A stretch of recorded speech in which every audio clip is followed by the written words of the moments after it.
새로운 협상이 가능할 거라는 착각은 꿈도 꾸지 마시기 바랍니다. 책임 있는 여당으로서 좀 더 넓은 마음으로 재협상을 해야 되지 않나 이렇게 생각합니다.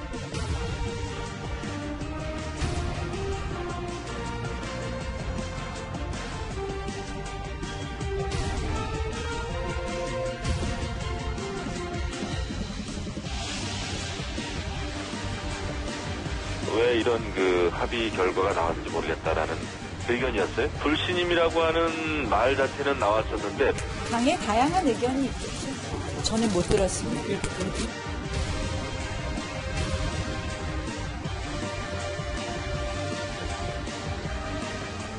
마음을 다 주어도 친구가 없네. 이분들이 너무 감정에 휩싸인 나머지 지금 국면을 더 끌면 어떤 위기가 오는지에 대해서 너무 가볍게 생각하는구나.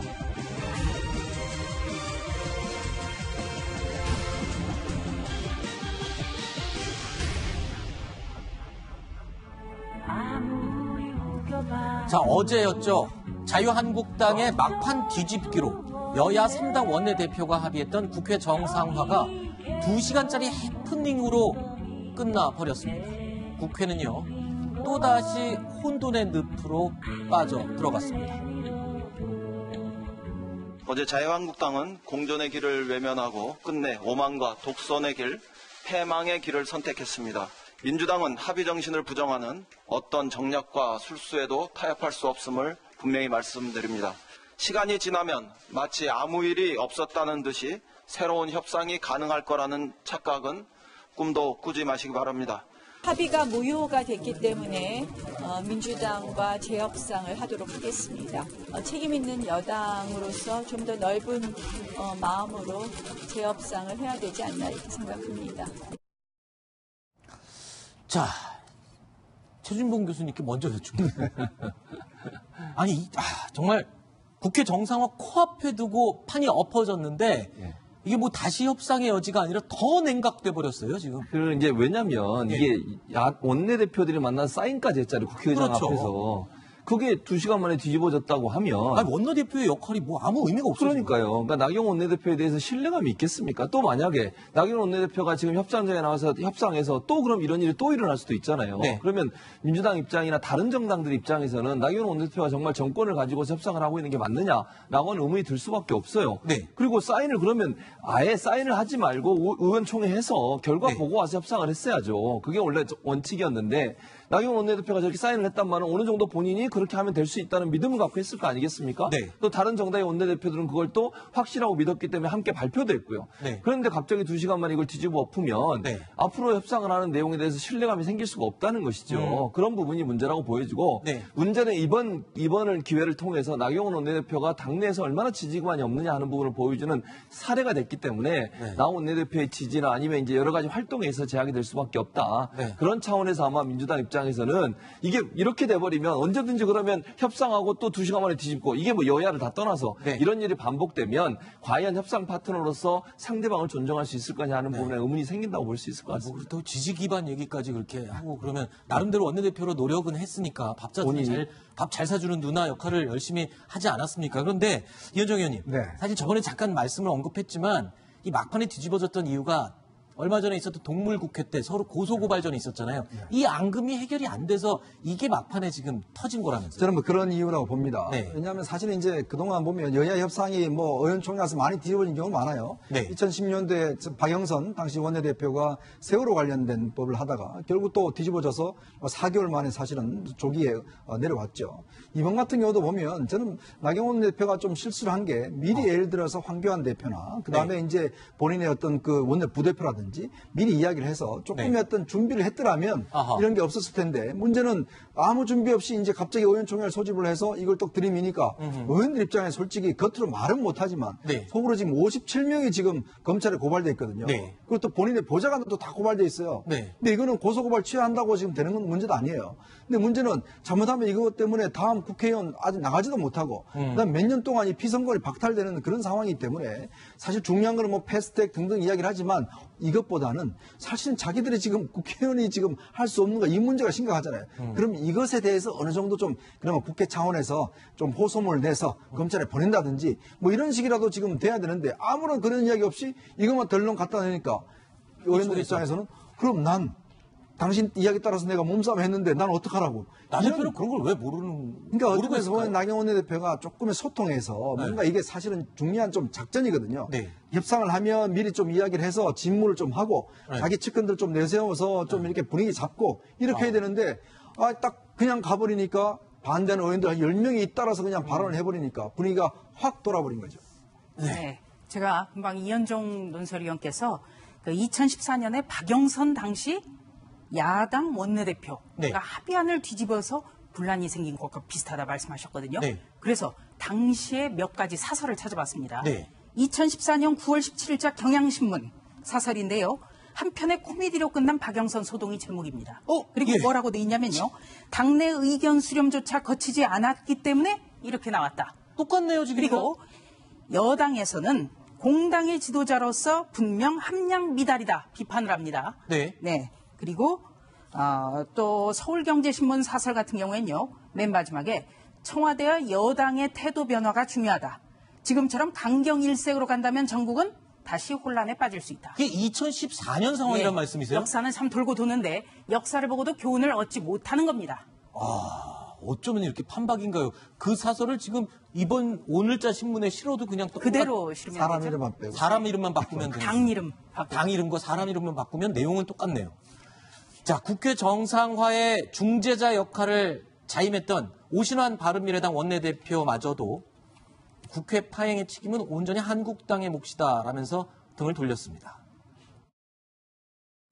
패스트트랙 지정을 철회하라는 주장과 못하겠다는 주장이 다람쥐 쳇바퀴 돌듯 하는 상황에서 어떤 새로운 타협안이 나올 수 있겠습니까?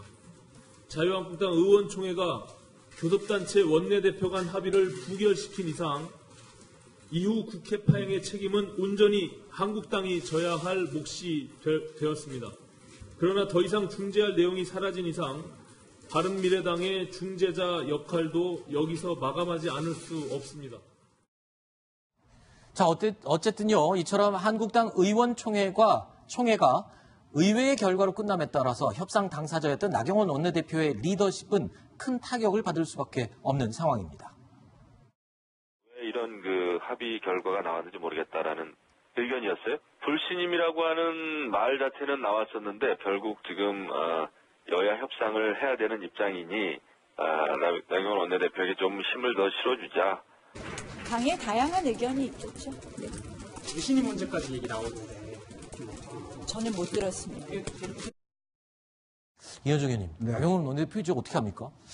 이게 어쨌거나 이제 뭐 일단 불신된 건 아니니까 네. 뭐 여러 가지 길은 있다고 봐요. 근데 중요한 건 뭐냐면 지금 사실 당을 움직여 나가는 거는 나경원 대표도 있지만 또 황교안 대표도 마찬가지이지 않습니까? 네. 근데 이제 과연 이번 협상 과정에서 이제 황교안 대표가 어떤 좀 저는 이 입장을 취했는지가 좀 궁금해요, 솔직히. 왜냐하면 지금 보면 발언한 주로 강성 발언하는 분들이 보면 황교안 대표 측근들도 있다고 하니까 네. 한편으로 보면 황교안 대표가 어떤 그리는 그림하고 지금 나경원 대표 그리는 그림하고 좀 달랐지 않는가라는 생각도 솔직히 듭니다. 왜냐하면 이 전국을 주도를 하는 데 있어서 어떤 두 톱 간에 있어서 좀 갈등이 양상이 있지 않는가 이제 그런 우려도 해보는데 네. 어쨌거나 지금 나경원 대표 입장에서 보면 협상력을 잃었기 때문에 왜냐하면 지금 이미 여당의 프레임 속으로 일단 들어가 버렸어요. 네. 그런 상황에서는 사실 어떤 면에서 보면 다시 어떤 동력을 찾기가 굉장히 어렵습니다. 그리고 현재 이제 부분적으로 인사청문회하고 지금 상임위를 이제 참석한다는 거 아닌가 몇 개만. 문제는 이렇게 가면 사실은 이제 적전 분열이 돼버리잖아요. 네. 그런 측면이 있기 때문에 저는 어쩌면서 보면 좀 의원들을 설득을 해서 네. 저는 이 합의 이상 지금 여당에서 양보할 가능성도 별로 없다고 봅니다. 그러면 어떤 면에서 보면 새로운 카드를 내서 다시 투쟁을 하게 될 경우는 네. 사실 이제 7월 국회는 다 물 건너가는 거거든요. 네. 그러면 본다면 좀 설득 작업이 필요하지 않을까라는 생각도 듭니다. 그러니까 한국당 입장에서 보면 이번 합의 내용을 보면 얻을 만큼 얻어갔다는 얘기잖아요. 글쎄요. 그건 이제 아니에요? 알 수는 없지만 네. 우선 김영우 의원이 나경원 원내대표에게 힘을 실어주자 저 발언 들었을 때 제가 느낌은 참 민주당 계열의 정당과 한국당 계열의 정당은 정말 다르다. 아하. 그러니까 과거에 2014년 같은 경우에도요. 박영선 원내대표 같은 경우는 당내에서 물러나라고 난리가 났어요. 네. 라디오 인터뷰하고 SNS 쓰고 그런데 한국당은 늘 선거에 지더라도 아니면 협상의 동력을 잃더라도 그렇게 물러나라, 교체가 되고 사퇴를 하고 이런 것은 참 없다. 두 정당은 참 체질이 다르다. 뭐가 더 좋은 거예요? 그건 모르겠습니다. 왜냐하면 제가 이 노무현 정부 때 열린우리당을 청와대 가기 전에 1년 반 정도 출근을 했었는데 네. 이때 대표가요 8명이 바뀌었습니다. 어허. 네, 그러니까 어떤 것이 좋다고는 할 수 없지만 네. 적정한 선에서 책임도 지고 네. 또 적정한 선에서 물러나는 것도 검토를 해보고 서로 역지사지해서 살펴볼 필요가 있겠습니다. 하지만 제가 말씀을 드리면 네. 나경원 원내대표는 그런 얘기 하잖아요. 재심에 대해서 물어보면 나는 못 들었다 그러잖아요. 네. 김영우 의원은 인터뷰 나와가지고 불심 얘기 나왔다고 얘기하잖아요. 네. 듣고 싶은 얘기만 듣는 거잖아요, 결국은. 아하. 그러니까 본인에 대해서 당내 의원들이 어떤 생각을 갖고 있는지를 제대로 이해하고 있는지 하는 부분은 저는 의문이라는 생각이 들고 네. 황교안 대표한테 만약에 보고를 안 하고 네. 또는 얘기를 안 나누고서 본인이 가서 사인을 했다? 그건 정말 큰 문제인 거죠. 네. 또 두 사람 사이에 문제가 갈등이 있다는 것이고 네. 만약 황교안 대표가 그걸 알고서 나경원 원내대표가 의견 일치가 돼가지고 사인을 했다면 두 사람이 같이 책임을 져야 되는 문제이고 이런 상황이 되는 거죠. 알겠습니다.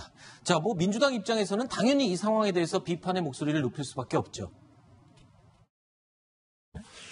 이분들이 너무 감정에 휩싸인 나머지 지금 국면을 더 끌면 어떤 위기가 오는지에 대해서 너무 가볍게 생각하는구나. 보통은 이제 강경파가 막 이렇게 이제 이게 뭐냐, 이 합의 왜 했냐 이렇게 분노하면 중진들이 나서서 이거 만약에 이 합의를 엎으면 역풍분다 두들기고 통과시키는 게 일반적인 의총의 분위기인데 나경원 원내대표도 사실은 삼척 같은 데 가지 말고 하루 종일 이걸 합의할 거면 내부에 미리 소통을 했어야죠. 네. 일단은 뭐 가장 중요한 아까 지적하셨어요. 그러니까 당 내부 소통을 못한 게 문제다라고 민주당에서는 비판을 하고 있는 거죠. 그럴 수밖에 없는 거죠. 사실은 그러니까 당의 소통이 안 되면 원내대표가 협상을 할 수 있는 상황이 아니에요. 네. 아까도 말씀드렸지만 다른 당 원내대표들이 모두 다 지금 나경원 원내대표를 믿지 못하겠다는 거 아니겠습니까? 네. 저 정도로 소통이 안 되고 원내대표가 결정한 문제에 대해서 당내 의원들이 반발하는 상황이 계속 반복된다고 하면 네. 과연 협상이 제대로 이루어질까 하는 부분에 의문이 생길 수밖에 없다는 것이죠. 국회의원들이 원내대표 안 하려고 그러겠어요. 이게 이제 원내대표가 이렇게 힘든 자리를 누가 하려고 예전에 이제 삼김 시대 같은 경우는 네. 보면 그때는 이제 이게 어떤 면에서 원내대표가 대표하고만 사실 총재하고만 이야기를 해서 그렇죠. 정권을 가졌어요. 네. 근데 그러다 보니까 어느 정도 이제 뭐 협상도 되고 했는데 네. 지금 이제 문제는 뭐냐면 이 모의원총회라는 이 과정을 하나 거쳐야 됩니다. 그러니까 원내대표가 단계가 어떤 하나 더 생겨- 권한이 없어요. 모의원총회가 다 뒤집어집니다. 지금 여당도 야당 때도 마찬가지였습니다. 번번이 다 뒤집어져요. 중진들은 가만 말도 안 하고 있어요. 초선들이 나서서 근데 뭐 협의해갖고 오면은 싫다고 그러는 그렇죠. 거죠. 왜냐하면 중진들이 아까 무상호 의원이 이야기 중진들이 뭘 이야기해야 되는데 그러면 중진들 보고 막 변절자라 그러고 막 욕하고 이러면서 중진들의 역할이 없어져 버리니까 오히려 목소리 큰 사람만 되어버린 거예요. 저도 어떤 면에서 보면 어제 나경원 원내대표가 한편으로 보면 그냥 투표해 봅시다. 네. 발언 말고 그냥 이 합의안 두고 투표해 봅시다. 그렇게 정면 돌파했더라면 또한 다른 저런 양상도 있을 거예요. 아마 목소리 큰 사람만 이야기만 자꾸 듣다 보면 이거 언제 아무 합의도 안 됩니다, 사실은. 알겠습니다.